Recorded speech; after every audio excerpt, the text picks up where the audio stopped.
செல்போனே இல்லை என்னாலும் சந்தோஷமே. செல்போன் கையில் இல்ல சந்தோஷமா? ஆமாண்ணே, நான் செல்போன் இல்லாம சந்தோஷமா இருப்பேன். அப்படியா? எப்படி செல்போன் இல்லாம சந்தோஷமா இருப்பேன்? அதானே, நான் எப்பவுமே செல்போன்ல ஷார்ட்ஸ் பார்த்து பார்த்து என் கண்ணெல்லாம் போச்சுன்னு. ஆனா பிபிசில சொல்லி கொடுத்தாங்க. என்ன டாக்டர் பாக்ஸ் சொல்லி கொடுத்தாங்க. இல்லனே பிபிசில நான் வசந்தத்துல படிச்சு நல்லபடியா இருக்கேன். கேம் விளையாட மாட்டேன். அடுத்து யூடியூப் அதிகமா பார்க்க மாட்டேன். அப்படியா?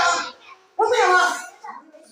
ஆமாண்ணே, இப்போ நல்ல பிள்ளைய மாறிட்டேன். நான் இயேசுவின் பிள்ளை, கையில செல்போன்